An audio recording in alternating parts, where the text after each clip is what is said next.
Ms. Neal, it is your claim that the Betancourt's German Shepherd attacked your dog. That's correct. And caused serious injury. Your vet bills were very high. The Betancourts say that they're very sorry that your dog was attacked, but it was some other German Shepherd.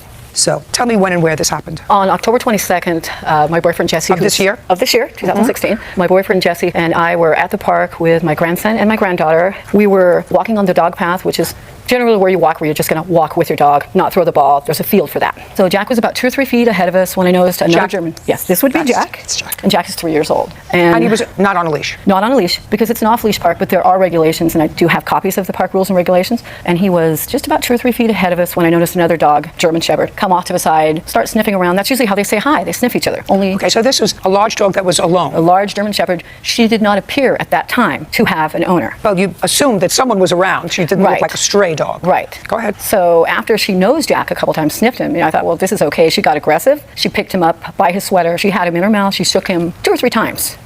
Pretty aggressively. So he was wearing a sweater? Yes, he was wearing a dog sweater. At that point, my boyfriend Jesse intervened, pulled the German Shepherd off. I reached down to grab Jack.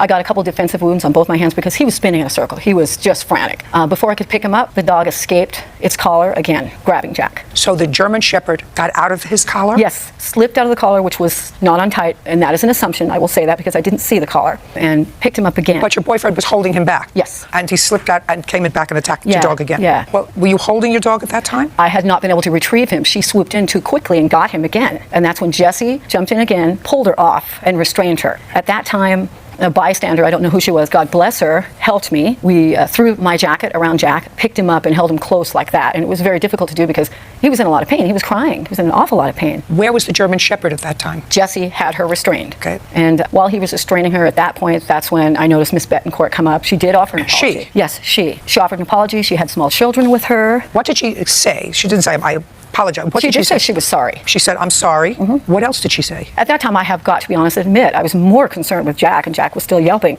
All I heard was, I'm sorry. My conversation with her was that I wanted her phone number because we were going to leave immediately to take our dog to the veterinarian. Did she give you her phone number? Yes, she did. Who wrote down the phone number? I put it in my phone. We didn't have pens or pencils, Okay. Took the dog to the vet. Can I see the vet bills, please? Yes, I'd like to hand him off because he's not real comfortable. You're not comfortable, Jack.